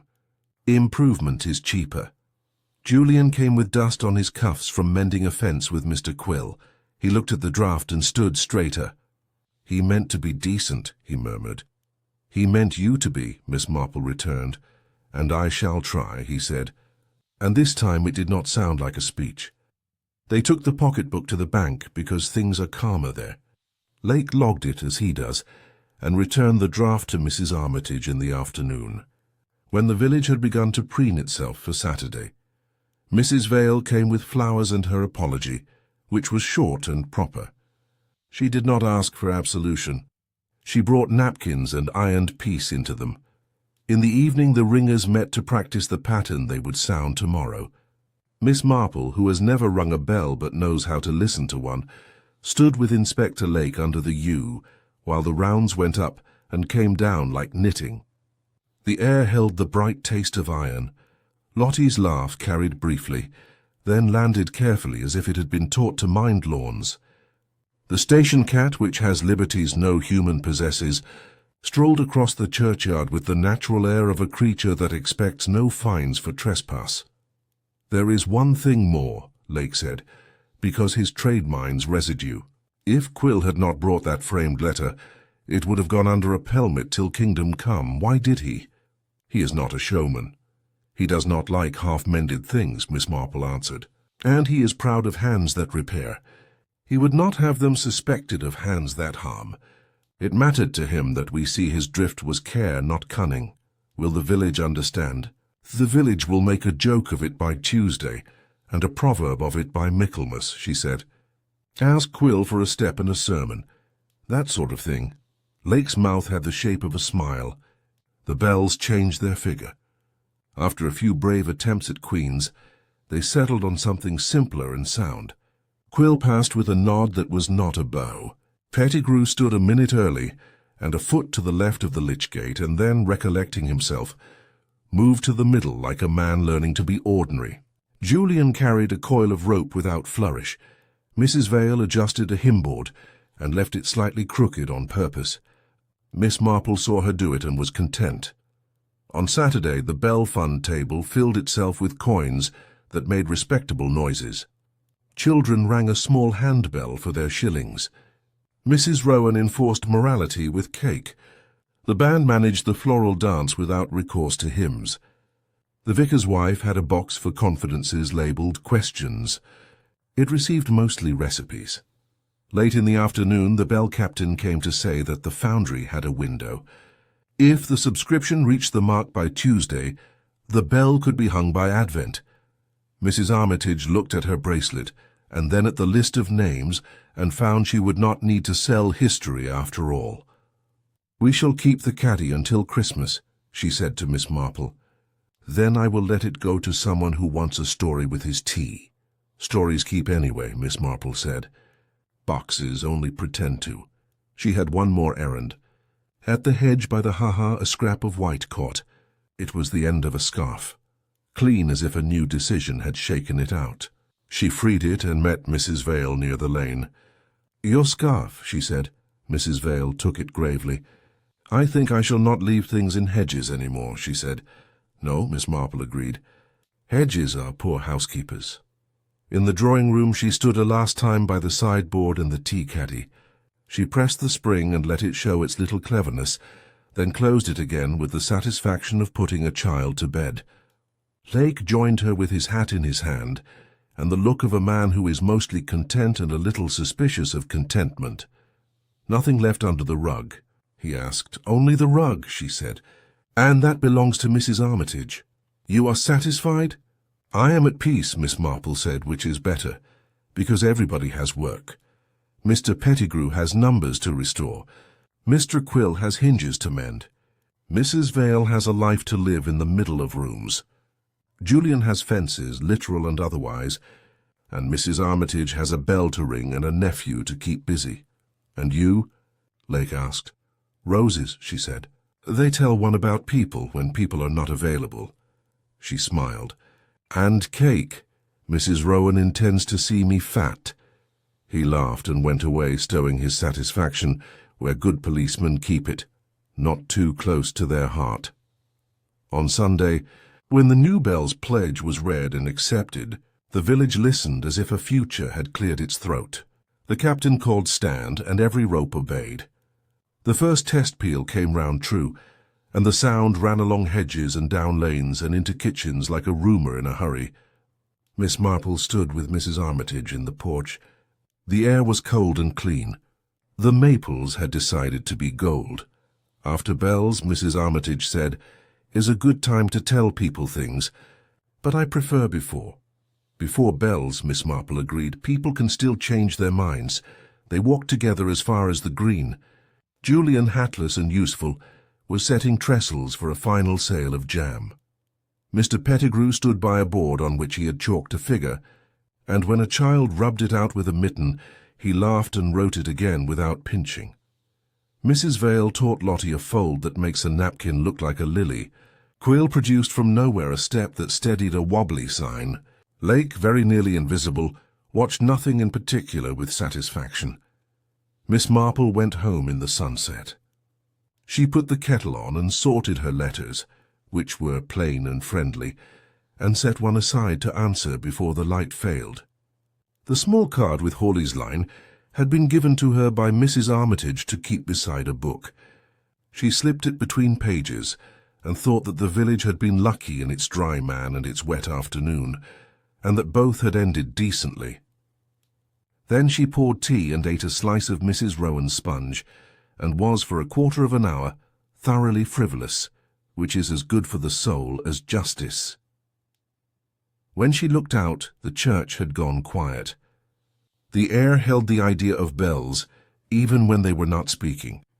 Miss Marple thought of the secret panel, of the way people fill gaps because they cannot bear to see absence, of how kindness and honesty are neighbours who quarrel and must be reconciled over cakes. She put out the lamp and let the room be a room again, full of ordinary. That was the proper end to a mystery. Not fireworks, but furniture back in place and a bell ready to ring when wanted, after bells, before bells, and whenever a village remembers itself. On the Tuesday, the Bell Fund wrote its last figure, and the Foundry sent a cheerful postcard with smudged ink. The village achieved that curious stillness that comes when suspense has been tidied away, but habit has not yet quite resumed its full authority. Miss Marple, carrying a small jar of marmalade for Mrs. Armitage, one ought to bring something sweet. When one has brought so much plain truth, found the French doors open, and the drawing-room admitting September air with prudence. Inspector Lake stood by the hearth, considering it as a man considers a map after the walk has been taken and all the styles found in their proper places. I've come to put the last things where they belong, he said without turning. Statements filed. The coroner sensible. Mr. Pettigrew's confession accepted and docketed under human. 1 point remained, and Miss Marple has just instructed me to give it a sensible home. The pocket-book did not forget itself under the fender. It was put there. Miss Marple smiled at Mrs. Armitage's lifted eyebrow.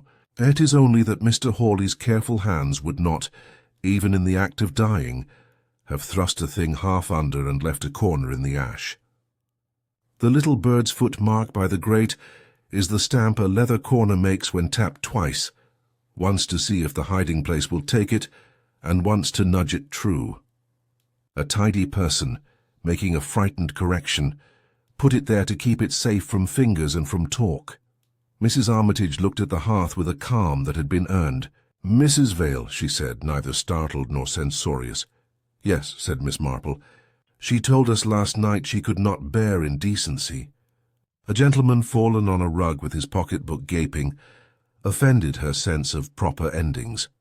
To tuck it out of sight until someone sensible took charge, there is comfort in that for certain women. When the doctor came, she had already moved 3 small embarrassments from the scene and was of course obliged to go on being helpful. Lake nodded, which is why the smear on the fender's lip matched the dull varnish on the skirting and the shellac on the spectacles. One rag attends many little rescues. There we are then. The last mislaid thing accounted for, and the last small panic named. Julian came in with the air of a man who expects to be useful and is a trifle astonished to find he is. He was carrying a ledger under his arm, as if it were a child that had at last stopped crying. "I've brought the list of subscriptions promised and collected," he said, placing it on the sideboard where the caddy used to sit. "Aunt says I may be treasurer for the bell so long as Mr. Pettigrew breathes down my neck and corrects my fives. That will do you both good," Mrs. Armitage said briskly. "We shall have accuracy and zeal at last introduced to one another." Miss Marple glanced at the sideboard and, because she has a fondness for household comedies, pressed the tea caddy's spring with one finger. The panel behaved prim and obliging. "We asked this little contrivance to bear too much cleverness in an afternoon," she said. "It only meant to keep raisins from the cook." Lake, who had become fond of being precise in Miss Marple's presence, let his voice take on that measured plainness that fits conclusions. "Then this is our ending. Hawley, exact and not unkind, arranged to meet Julian after the bells so that the business of the letter and the temporary pledge could be set in order without spectacle. Pettigrew, worried by his own kindness, hovered to chaperone the figures. Julian, fearful of reproach, wrote a clumsy note to defer the thunder until the U could hear it first. Mrs. Vale, learning that her careful life was to be tugged into daylight, did foolish tidy things with slivers and spectacles and lavender. Quill, jealous of wood and of decency, moved a box out of danger, and later fetched a letter from behind a picture lest anyone think his hands did harm. In the midst of these small earnest muddles, a gentleman with a worn heart went down as quietly as a docket closing, and because tidy souls were present, his tie was straightened, his pocketbook tucked away, and the room made to look as if death were sensible. That was the only deception that matters here, and it was done not to mislead the law, but to console the living. Mrs. Armitage's eyes had grown bright in the steady way of a woman who prefers water to tears. "And the village?" "The village," said Miss Marple, "has already moved on to cake and cordials, but it will keep two truths because villages do, that kindness is as apt to alter figures as malice, and that honesty, if given tea and not a drum, can be made agreeable even to those who deserve it least." Mrs. Vale stepped from the inner door, as if that sentence had been her summons. She wore simplicity like armour, and held out a small bundle of perfectly folded cloths. "For Lottie," she said. "So she will not climb for pelmets without a second pair." She paused, then added to Mrs. Armitage, "I have written to Bath. There are no more letters for anyone here. I shall be what I have claimed to be and nothing else. That will be quite enough," Mrs. Armitage said, and took the bundle as if it were an offering at a font. Pettigrew arrived a minute early and, remembering himself, waited in the middle of the doorway instead of to the left. "I have replaced the number in the deed," he announced, cheeks fresh with mortification. "The auditors will be told I altered it and why. I have also subscribed the difference and a cautionary sum besides." "Very proper," Lake said. "I who may find sleep improves. I have had a rehearsal," Pettigrew confessed. "Last night was the first decent one." Quill appeared with his quiet competence, a pair of light steps over his shoulder. "For Lottie," he echoed Mrs. Vale, setting them down with an unshowy pride. "And a hinge for your map cupboard, ma'am." "It murmurs like a conscience." "It may," said Mrs. Armitage, "but I am tired of consciences that squeak. Fit it, if you please." There was laughter, and the room seemed to take a breath it had been saving since the fete. Miss Marple, who delights in the sound furniture makes when it agrees to be furniture again, gathered up her knitting. She did not break the little spell. She only twitched the final thread into place. "Inspector," she said, "you have been good enough to carry a great deal of common sense about these rooms without dropping a single piece. Perhaps you will permit me one last small vanity. When Lottie fetched spoons the first time, she left the tongs askew. When the second tray came, the tongs were straight. Lottie does not straighten tongs. I thought then that a tidy hand had been to and fro while no one minded the sideboard. It was not a murder's fingerprint, only a character's. One may read people by tongues as well as by letters, if one has had a long acquaintance with village teas. Lake's mouth tipped. "I will note tongues in my book, Miss Marple, between pounce and pelmets." "Do," she said. "They are frequently relevant." They all went out to the terrace together because the day wished it. The bell captain strode up across the lawn with news of dates. The vicar's wife fluttered behind with paper flowers that must be admired heroically. Beyond the yew, the foundry's postcard hung from the gate, with its cheerful sketch of a bell that looked quite capable of assuming moral authority over a parish.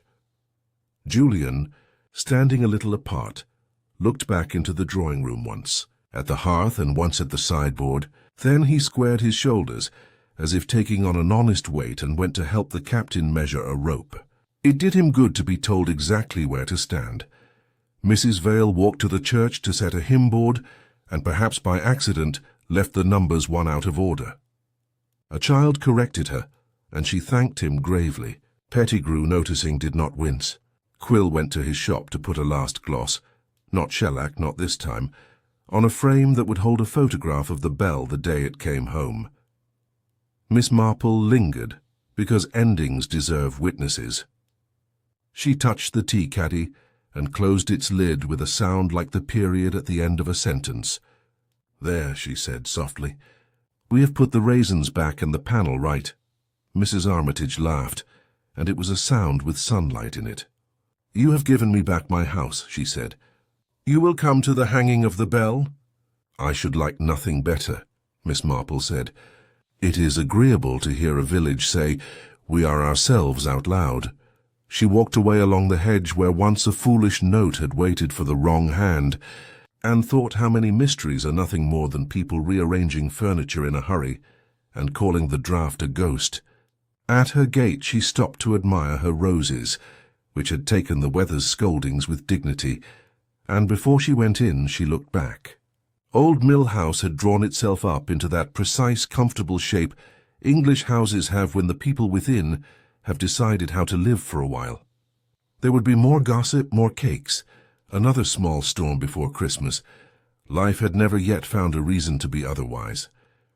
But the bell would ring, and when it did, it would ring not for concealments nor for reproaches, but for the ordinary courage with which villages put themselves to rights. That is an ending Miss Marple approves. No applauding crowd, no confession shouted from a high stair. Only a quiet accuracy achieved, and the knowledge that, if one listens, the next puzzle will present itself in due time. Between the sugar tongs, perhaps, and the jam spoon. After bells, perhaps, but always in the end, in the hands of human nature.